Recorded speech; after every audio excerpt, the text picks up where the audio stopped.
वाणी से सबसे ज्यादा अपराध बनता है।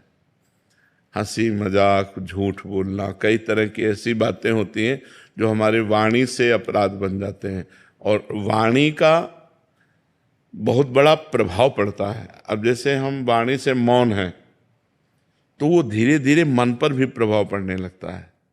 आप देखो कुछ दिन मौन, जैसे आप हैं तो बोलने की जैसे तो एक उदासी छा जाएगी। अब बोल सकते नहीं तो फिर एकांत का मन करेगा कि हम किसी से मिले ना, किसी से जुले ना। पर जैसे जिसका व्यापार है या नौकरी है या अन्य साधनों में रत है और साधनरत है, तो मतलब विचार मौन रहना चाहिए। विचार मौन ज्यादा उत्तम है। विचार मौन का मतलब है, जैसे आप हमसे कोई बात पूछ रहे हैं, अब हम बार बार अब पूरी मनोशक्ति लग रही हो, आप समझ नहीं पा रहे, हम समझाना चाह रहे, तो हमारे अंदर चिड़चिड़ापन आ जाएगा। अगर अत्यंत आवश्यक है तो हम बोल देते हैं, और अत्यंत आवश्यक नहीं है तो हम उत्तर नहीं देते। इसे विचार मौन कहते हैं। जो बोलेंगे सत्य बोलेंगे, मृदु बोलेंगे, हितकर बोलेंगे, नहीं तो मौन रहेंगे।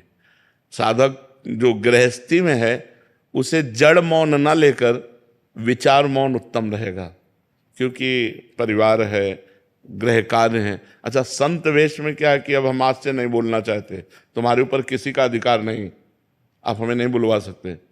लेकिन गृहस्थी में बहुत सी ऐसी बातें हैं जिनमें आपको बोलना ही पड़ेगा, तो उसमें विचार मौन ज्यादा उत्तम है, जड़ मौन ठीक नहीं है। तो विचार मौन के द्वारा भी वही गति प्राप्ति की जा सकती है। वाणी का सद्व्यवहार परमार्थ को पुष्ट करता है, या वाणी का मौन, दोनों पुष्ट करते हैं।